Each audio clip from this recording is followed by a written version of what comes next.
Welcome to the Mind Renovation Nation show, brought to you by Red Maples, a real estate performance advisory service for small multifamily real estate investors. I'm Nathan Bush, and on each show I share with you lessons I've learned from my friends, mentors, and personal journey in real estate. I've designed each show to inspire, motivate, and equip you for your own investing path. In today's episode, I'm going to cover how to grow your equity, 3 tangible and practical ways to build wealth. Remember, if you're watching live, drop your questions in the comments and I'll address as many as I can. Don't forget to subscribe to my YouTube channel for more actionable insights. Head over to www.nathanbushmba.com for free resources to help grow your real estate business. And now to the show.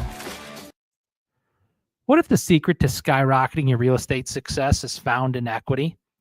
On today's show, I'm going to share with you some practical tips and tools to help you grow your equity. And they were inspired by Tom Sitcock in a discussion and talk that he had last night at the Tours and Pours group that I was at. So I've got some really cool tools from a multimillionaire. I'm going to share with you these lessons that I learned from a recent mentored conversation. All right, guys, 3 ways to grow your equity.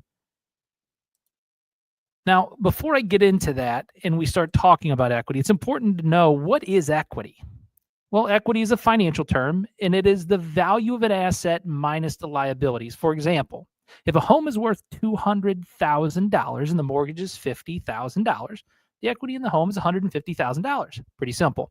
Equity can also refer to a home equity loan, which is a loan that's used to create equity in a home as collateral. Equity can also be the idea that people should be treated fairly and justly, taking into account that people have different starting points. Equity is different from equality, which is providing the same thing to everyone.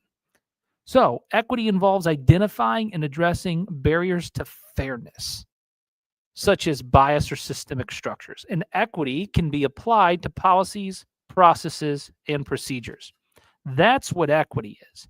So when we're talking about equity, there's 2 different types of equity. In today's show, I'm going to show you how to increase the value 3 different ways for both types of equity, whether that's financial equity or this concept of fairness. And I think it'll help you, because I think ultimately learning to increase the equity, whether that's relationally or financially, is going to significantly impact the way that you grow your real estate wealth. And so thank you, Tom, very much for your inspirational presentation last night. It really got me thinking, and that's why this entire presentation was put together. Now, do you guys remember this real estate investor, Robert Kiyosaki? He said, your network is your net worth. So let's keep that in mind as we go through this entire discussion on equity, because equity is the cornerstone of wealth creation in real estate. And growing it can significantly impact your financial portfolio. I'm going to give you 3 tried and true strategies for investors to grow their equity, and each offer practical insights and actionable steps. So don't miss the rest of the show today, guys. If you're tuning in and you're wondering, can I grow equity? Can I build a real estate portfolio? Can I build my wealth? The answer to that question is yes, but it's going to require some effort on your part. And there's 3 different ways that we're going to put effort into our real estate investing in order to help us grow our equity. The first type of equity that's important for you to understand as you're looking to grow your real estate portfolio is this concept of forced appreciation through strategic improvements. Okay, forced appreciation through strategic improvements. Increasing property value by improving its physical and operational aspects. That's what forced appreciation is through strategic improvements. Forced appreciation involves taking deliberate action to raise the value of a property beyond the market appreciation. So, unlike waiting for market conditions to improve, you have control over this method. You're going to force appreciation. And so the first way to build equity is this concept of forced appreciation. Now, I'm going to show you exactly how we've done this at Red Maples in a number of different investment properties across a number of different portfolios. There's actually 4 different ways that you can force appreciation within a rental portfolio. The first way that you're going to be able to force appreciation so that you can build wealth for a real estate investor. One of the real estate investors that we were working with, over 9 months, we were able to reduce the vacancy from 25%. Okay. So there's 25% vacant units to under 9% while increasing or forcing appreciation of just over $1 million. And so what did we do to force the appreciation? Well, here's the 4 things that we did in order to force appreciation. The first thing you can do to force appreciation is renovations. When you're doing renovations, it's important to consider things like the kitchen, upgrading the kitchen, the bathrooms, the flooring. And you look for cost-effective, low-effort improvements that you can put inside the property in order to get the biggest bang for your buck. So when you're looking at renovations, what are some things that you can do? Well, you can switch out carpeting and you can put in laminate flooring. That's one thing you can do in your renovation process in order to force appreciation and help that house grow. The most important thing, though, that I can tell you that forces appreciation: clean, safe, functional. Clean, safe, and functional. If you can ensure that that building is clean, safe, and functional, then when you look at these little upgrades that you do in the renovation, you have forced appreciation that happens. So baseline's clean, safe, and functional. That gets your property value stabilized. Then forced appreciation happens when you're able to implement some type of renovation. Maybe you're implementing updated brushed nickel on all of the hardware inside of the property. Or maybe you're looking at upgrading some of the different faucets and features, the lighting fixtures inside the unit to be more modern and up to date. These things in your renovation process, guys, they are exceptional at forcing appreciation. You can add some energy efficiency to a building to make it force appreciation. By saving money and using energy efficiency, you drop more money to your bottom line, thus increasing the overall property value. Remember, small multifamily real estate, along with large multifamily real estate, is evaluated on cap rate, which is basically, without us going through the calculation right now at this very second, it's how much money you're getting to drop to the bottom line ultimately determines the value of that property. And so energy efficient appliances, programmable thermostats, things like solar panel for a little bit more trendier, up-to-date buildings. These are things that can add energy efficiency and drop more money to the bottom line, thus increasing the value of your property. The next thing that we're going to look at is curb appeal. Curb appeal is like enhancing your landscaping or putting some exterior paint on a building, looking at entryways where tenants who are thinking about touring the property, if there's hallways or entryways or pathways that are they look ragged and run down, that's going to decrease the value of your property. But by brushing those things or bringing those things up, putting a little curb appeal into the property, making it more attractive, maybe planting some flowers or mulch pads or little things that you can do to improve the value of the property that are inexpensive, but they're things that they bring value and joy to other people, and so they're willing to spend more money. And ultimately, what these renovations, energy efficiency, and curb appeal are ultimately trying to do is they're trying to increase the rental income. See, when you improve the tenant's amenities, things like laundry, parking spaces, renovations, rent increases, these all raise the net operating income. And so here's what you have. You have forced appreciation. Forced appreciation. Incredible, huh? So when we force appreciation in a property, let me give you an example of what that might look like. A multifamily investor has a 12-unit property and invests $60,000 in renovations. By increasing rents $150 per unit, because he invested $60,000, the property's annual net operating income increased by $21,600. Now, here's that cap rate conversation.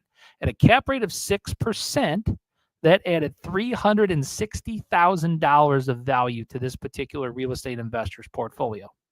He has a 12-unit. He used $60,000 to increase the overall curb appeal and some renovations to the property. He was able to increase rents by $150, and so his net operating income increased by $21,600. Thus, at a 6% cap rate, is $360 and improved value. Forced appreciation. Wouldn't it be nice? You invest 60 grand to make 360 grand in additional value. That's what forced appreciation can do. If you want to skyrocket your wealth, understanding how to force appreciation within your rental portfolio, that is something that we do at Red Maples day in and day out. And it's what makes us uniquely different as a performance-driven real estate advisory service, guys. I can't stress to you enough how much it's important for you to work with an organization if you're trying to do this and you don't know how. I can't tell you how important it is to work with an organization that can help you and help you formulate the strategy to force appreciation. Okay. So the second way, so step number one, you want to learn how to increase equity in anything. It's forced appreciation. The second way to increase equity in anything is this thing called market appreciation through location selection. Market appreciation through location selection. So here's what you're going to do. You're going to leverage growing markets to passively increase your property value. One of the tips that Tom and Lee at Tours and Pours gave last night was they gave us the tip of look for the areas where there's a lot of dumpsters. That means that other investors are going into this area and they're trying to improve this area. He said he was able to build his organization on the coattails of other investors who are doing the same thing, because it's not about off the coattails. It's about the community of real estate investing. When you're a part of a community of real estate investors, then you understand that you guys can go in and make community change in different areas. Community impact. I once heard it said that if you want to fix the world, you start with yourself. But here's the truth. If we work together as real estate investors and we're renovating specific areas, that'll improve the property values all across the board. This is one of the reasons why, for a long time, HOAs were implemented throughout all of the country, was to help keep the property values up. They were supposed to be a community-style organization governed by a board of people within the local area that ultimately helped organizations keep up their property value. That's called market appreciation. However, I don't know that HOAs today run the exact same way they did 20, 30, even 40 years ago. HOAs today, I feel, are often very, very, very politically driven organizations, and it's sad because they're so local. But as a community of investors, you can work even better than an HOA to keep property values up and keep property values strong. And if you look at your current home like you're an investor and you do your part, that's the type of thing where hopefully the rest of the community does their part as well. So that's called market appreciation. Market appreciation occurs when the value of your property increases over time due to external factors like population growth, infrastructure, development, and job creation. That's what you want to do. You want to be in the way of progress in a good market. And one of the ways that you know it's a good market is there's good job creation. One of the things that Lee talks about in Tours and Pours often, one of my mentors and friends, he says that he is investing in Northern Arkansas right now because there's a lot of job creation right there.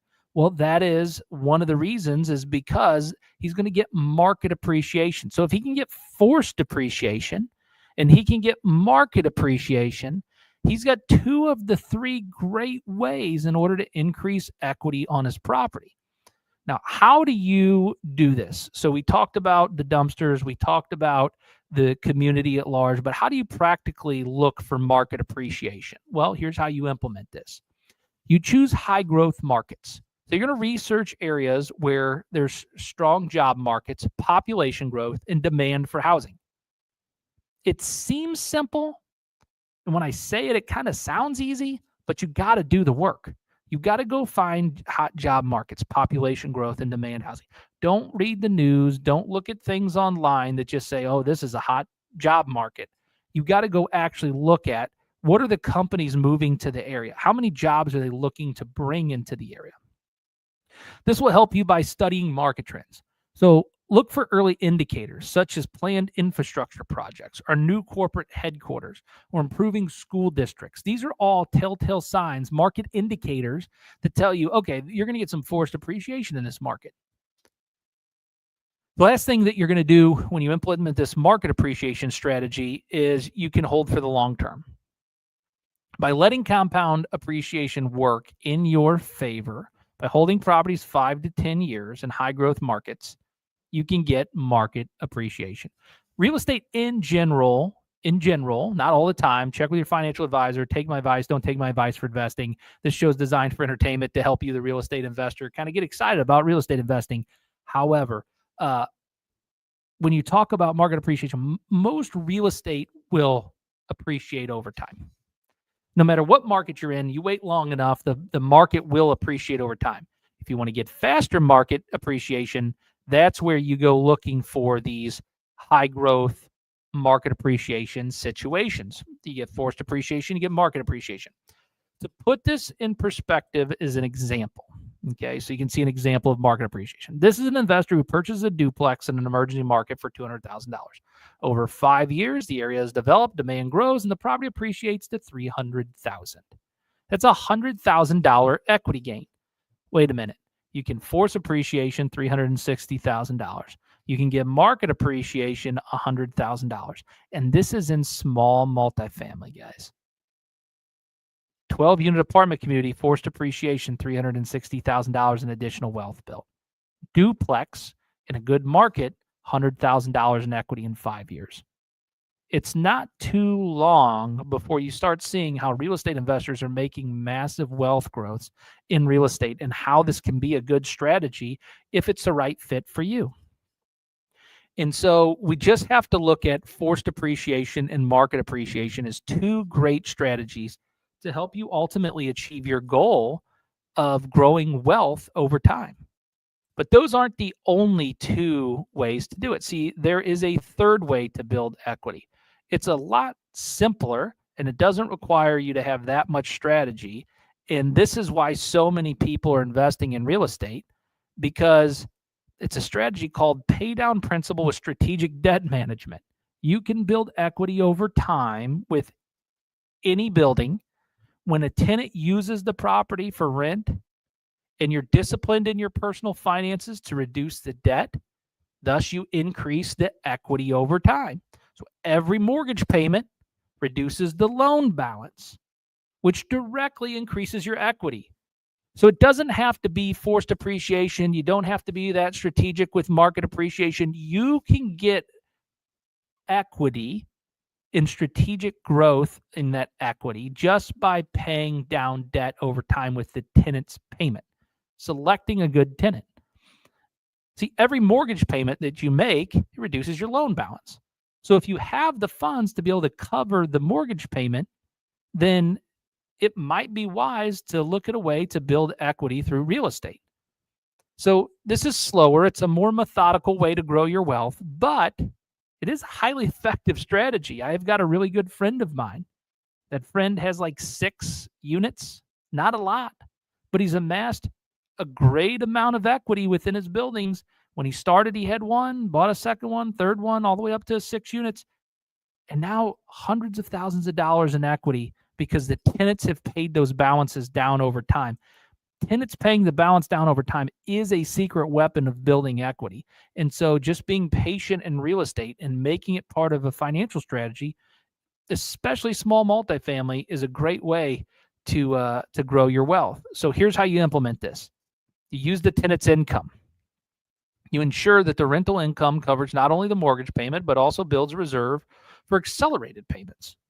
You build that into your budget when you purchase the property. You make extra payments. You can apply additional income towards the principal to reduce the debt and ultimately grow your equity faster. And you can refinance strategically. So refinance high interest loans into lower interest options, reducing your overall total debt, thus total debt burden, thus allowing you to allocate more funds to the principal. So if you bought your real estate when the interest rates were higher, then ultimately you can look at what you're going to do or a strategy for when those rates drop on how to use that to pay down the debt even faster on your property. And guys, that's as deep as it needs to be when it comes to looking at how do you grow equity. Now, an example of this is an investor purchases a rental property for $300,000 with a $60,000 down payment and finances the $240,000. Over 5 years, the rental income pays down $40,000 of the principal. Combined with market appreciation, the investor's equity increases $120,000. See, so you combine the market appreciation and this, now that $100,000 increase, maybe you get $20 additional thousand dollars and $40,000 in equity over time from the tenant paying it down. So you're seeing here how these things snowball, they compound, even at the simplest level, just by having rental property and building equity. That's why they say that real estate is a way, it is a path to wealth. But there's a challenge. There's a challenge. So just because you force appreciation in your real estate, just because you bought in a place of a market progress, and just because you allow the tenant to pay down the rents over time, doesn't mean that you're achieving the maximum amount of equity that you could out of that building.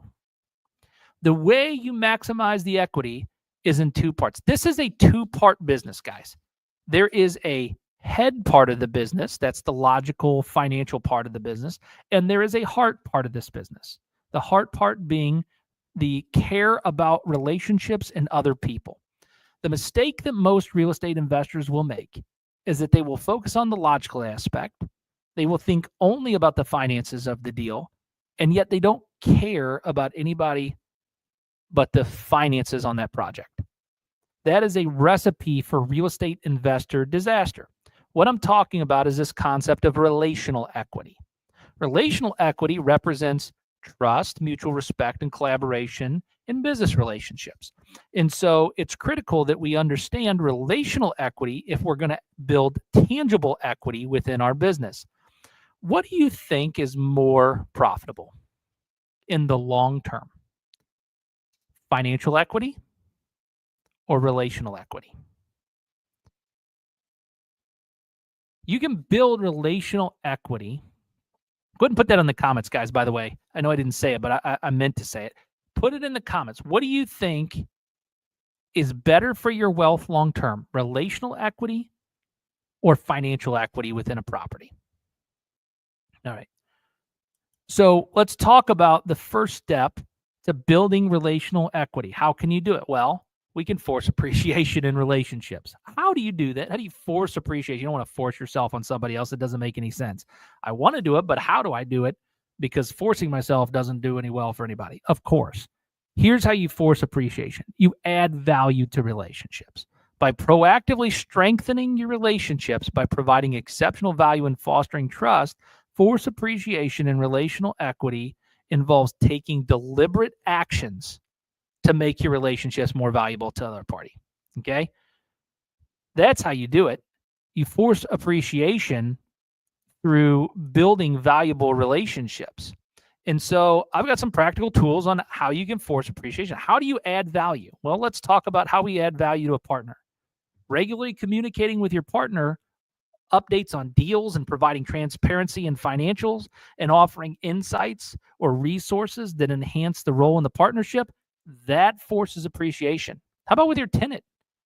Just responding promptly to maintenance requests or improving living conditions or creating opportunities for community engagement, that forces appreciation in the relationship. How about to your vendors? Pay your invoices on time. What a novel idea. How about expressing some gratitude every once in a while? Showing them what a great job they did and telling them what an amazing team they have. Providing referrals to other businesses when possible. These are all ways you can force appreciation in relationships. Now, they're simple. They're entry level. There's a tons of different ways to add value to people in this world. You've got to make your decision on writing down each one of your relationships and deciding, okay, this person, how can I bring value to their life? This person, how can I bring value to their life? It's one of those things that I'm always thinking about in the real estate industry is how do I add value to other people? Because I know that when I add value to other people's relational equity with me builds. And that's ultimately what I'd want to do. I want you to understand I care about you before I ever need any type of financial thing. First and foremost, I want more for you guys than I ever possibly could want from you. So whether you're watching live right now or you're watching on replay, please understand that about me and our relationship. Geez, I want more for you than I could ever possibly want from you. And so that's why we talk about forced appreciation relationships. So here's an example of that. Here's an example of forcing appreciation in relationships and adding value, okay? An investor notices a tenant's frustration with outdated amenities. They install smart locks and energy-efficient appliances, creating a better living environment for them. The tenant didn't ask them to do it. They did it because they wanted to. They wanted to add value to the tenant's life. This not only builds goodwill with the tenant, but also reduces turnover and increases your overall NOI. Do you guys see how forcing relational equity is every bit as important as forced equity in general? They kind of go hand in hand. So then I know what you're thinking. Well, Nathan, we talked about forced equity. We also talked about market appreciation. How in the world are you going to equate relational market appreciation? How does it even happen? Is it just being around other people? Well, it's aligning yourself with the right people, the right tenants, the right vendors, the right partners, and positioning yourself for long-term growth and mutual benefit.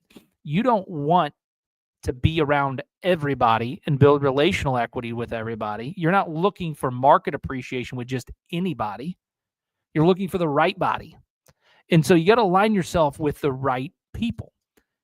So market appreciation in relationships occurs when you strategically invest your time, energy into high potential partnerships and connections that naturally grow stronger over time. Market appreciation. And when we look at market appreciation, there are some ways that we can implement market appreciation. When you're thinking to yourself, okay, well, how do I implement market appreciation with a partner? Well, work with individuals or organizations that align with your long-term goals, values, and vision of success. Look for partners who inspire and challenge you to grow. Simply said, what are your core values? What is your vision and what is your goal? If you're looking for market appreciation, it's important that you have those things already ahead of time. You know what they are, so you can communicate them with others. Like at Red Maples, we're looking for investors who want to invest in small multifamily real estate. And they're looking for the right way, the right organization that can help them with equity and building equity. And we want to partner with people who have similar values to us, similar goals to us, have a similar vision of growing their real estate nation as a partner within our organization. Now, the question might be, okay, well, I get it with partners, but how do we do that with tenants? Well, you got to attract quality tenants who take care of the property and are likely to renew the lease. This reduces your cost of turnover. You got to attract quality tenants. Knowing how to cipher through the different tenants legally and ethically and honestly, people who wouldn't be able to afford, people who will not take care of the property. Being able to do that is what separates out whether you're attracting to your organization market appreciation tenants or market devaluation tenants, ones that will destroy your property. And so by attracting the right tenant and tending to that tenant, adding value to their life, you're forcing appreciation and you're with the right market appreciation. That value of that relationship will grow over time. Or if you want to build your relationship with with the tenants and you want to have the right vendor, and you want to have the right vendor around you. You got to build relationships with reliable, forward-thinking vendors who are committed to growth and innovation. Those who offer cost-saving technologies, excellent service, completion of projects on time. They got to be vetted vendors. You do not want to do business with a bunch of people who just got out of prison and they're going to stay inside your unit, create a bunch of noise, throw parties while they're working on your unit. Yes, I know that because we've had it happen, not to us, but to investors that have came on board with our organization. They bring in Jim in a truck, and Jim in a truck doesn't give a you-know-what, and they don't take care of the property, understanding that you can't be there at 3 a.m. in the morning, start to work and drinking beer, because all the rest of the tenants will see you and then they will want to move out. Attracting the right vendors to work with your organization is about market appreciation. Same thing. So do your proper process of vetting the tenders. This is you're vetting your vendors. The same way that you're going to do market research for your property, and you're going to look for areas of high job growth and blah blah blah. You're going to look for partners the same way. You're going to look for tenants the same way. You're going to look for vendors the same way. If they're a vendor and they're doing well financially, if they're a vendor and they're responsive and they have good communication, if they're a vendor and they are taking care of things around them and adding value to your life, or looking for other people to add value to, that vendor will be a good vendor within your business. So to be somebody you want to attract. Cool. So we've talked about forced appreciation. We've talked about market appreciation, but we got to talk about an example of market appreciation. Okay, so let's talk about this example real quick. An investor develops a strong relationship with a contractor who consistently delivers high quality work on time and under budget. Over time, the contractor then prioritizes the investor's projects, reducing delays and increasing profitability. See, when you're good at selecting the right vendor and they see that you're a good partner with them because you've added value to the relationship over time, the relationship appreciates. And that's what you're looking for. Appreciating relationships. All right. So we've talked about force appreciation. We've talked about market appreciation. What about this last one here? Strategic paydown. Investing consistently in relationships. Investing consistently in relationships builds relational equity by paying down negativity and consistently investing over time, effort, energy into others. Paying down in relational equity is about showing up consistently. You're going to resolve conflicts with people politely, kindly. You're going to invest in the relationship even during challenging times. You're going to pay down the negativity. How do you do that? I know, right? What a challenging question. There are going to be times where there's conflict. I had a pastor one time say, conflict happens, drama's a choice. I like that so much, I got it on a t-shirt. Conflict happens, drama's a choice.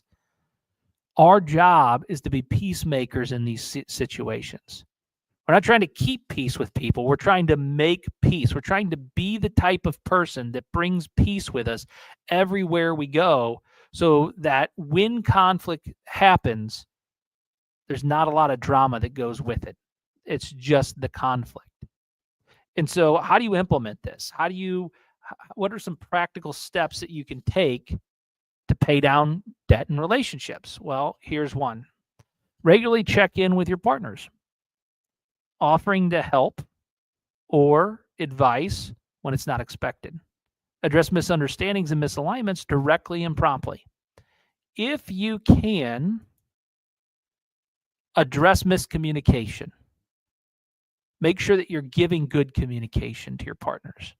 And you can do this in a way, not that this isn't an add value thing. This is a way of being proactive when negativity comes up. You pay down debt and build trust. Everybody starts relationships at a deficit. There's a lack of trust in this world because we're born into a dark world with disrespectful and deceitful people. And so we all start at a disadvantage. There's a debt that has to be paid. And each relationship you go into, you have to look for ways to work off that debt and build trust. But that's not just true with partners. That's with each relationship. So as we're talking about tenant relationships, you got to treat your tenants with respect, empathy, and dignity, especially during difficult conversations about late payments, lease violations. Don't just rush into this conversation with your tenant. take time to think about how you're going to address this conversation with your tenant. Even if your tenant has violated your trust or been disrespectful to you, you have to understand you're already starting at a deficit in the relationship. There's already a debt there. And so you have to make up that trust and build that trust over time with that tenant, no matter the outcome of that no matter how that tenant is behaving towards you.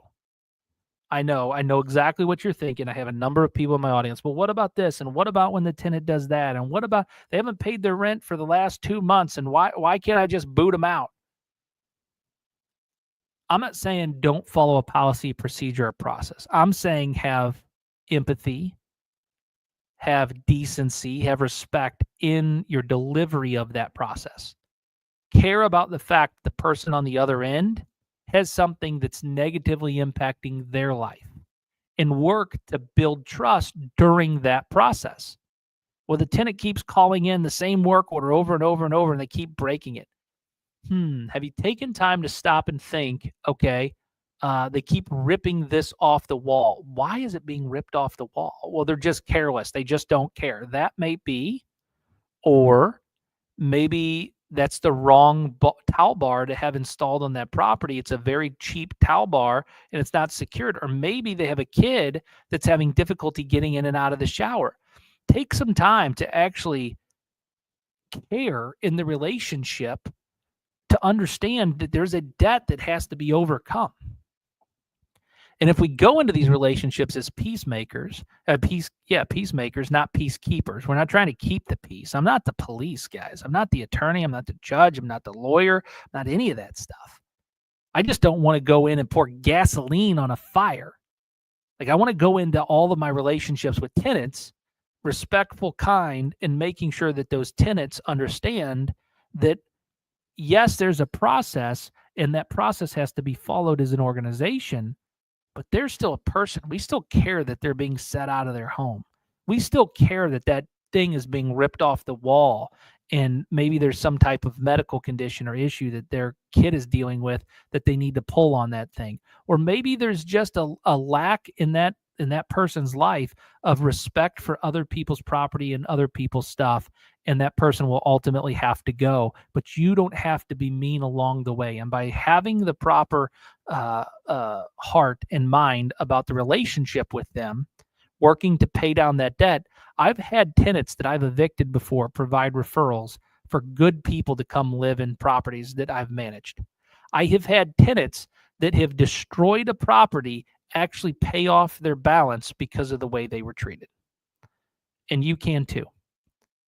And it's real simple. If you just go to red-maples.com, our organization can help you with each and every one of these types of things. If you're looking to build relational equities with partners, tenants, vendors, we can help with all of this stuff, guys. The last one is vendors, right? So we've talked about partners, we've talked about tenants. Now let's talk about vendors. How do we pay down debt with vendors? Well, build rapport through consistent and fair dealings. When issues arise, approach them collaboratively rather than combatively. Taking the time to help the vendor understand what the expectations are ahead of time, and taking the time to help the vendor understand what your expectations were by reiterating them afterwards, and having a conversation with them about the project, giving them detailed notes, putting extra effort into the relationship so they understand that you're trying to build trust with them, that you're not trying to take advantage of them or shortchange them in any which way. Look, you're already at the deficit. You have to pay down the debt. And so we have to build value over time with people by paying down the debt. So one last example of how you can do this. If a landlord works with a tenant experiencing financial hardship, setting up a payment plan instead of immediately just filing an eviction, this approach not only resolves the situation, but fosters loyalty and reduces vacancy costs. Now, do you need to let that payment plan drag on and on and on? No. But the ability that you're offering extension for that person, you're giving them a definitive written document as to when they can make it up. Maybe something happened in their life. Caring about them as a human being is the important part of that conversation. And that's what reduces the vacancy cost. Can you guys see how relational equity actually builds equity? inside of the property, taking it one step further beyond just thinking about the financial benefits that you can gain from investing in real estate. When you put the effort into the relational equity, the financial equity shows up. And so the key takeaway from today: growing relational equity requires intentionality and care. By adding value and choosing the right relationships, guys, you can consistently improve the equity within your building. Now, you can build trust and loyalty that will pay dividends over time. Which relationship in your business could you benefit most from one of these strategies you learned today? Which one? Think about it. If you do some reflection, you'll find that building the relational equity is the thing that improves that equity within your business. And with that, guys, that brings us to the end of Renovation Nation. Another episode. Yes, I'm your host, Nathan Bush, and your guide on this journey of real estate business growth. Remember, just like plants need the right air, soil, and care, our minds need the right growth environment. Don't forget to get your citizenship to Mind Renovation Nation. Here's how you do it. You join my email list, www.nathanbushmba.com. That's NathanBushMBA.com. Go to nathanbushmba.com, hit subscribe. Go through the process of joining the email list. Go to the YouTube channel and hit subscribe. When you subscribe to the email, you've subscribed on YouTube. Then you share my show with a friend who's as passionate about real estate investing as you are. Every Friday at noon, you share the show. So email list, subscribe, share the show. Why would you do that? Because we're cultivating a community. I want other people like you around me so we can learn together. And join me next time for a little more insights, inspiration, of course, a little bit of that nation-building spirit that drives us to create a community united by shared values, purpose, and a commitment to leaving a lasting legacy. Until then, keep building, keep growing, and let's lead more than 25,000 souls to a life of values-based investing. In our journey of mind renovation, we often talk about personal growth, ethical leadership, and making impactful choices. Well, this values-based investing is an extension of that philosophy. It's about being a steward not only of our finances, but of our values and vision for the future. Signing off from the heart of St. Louis, stay blessed, stay inspired, and remember, every day is a chance to renovate your nation.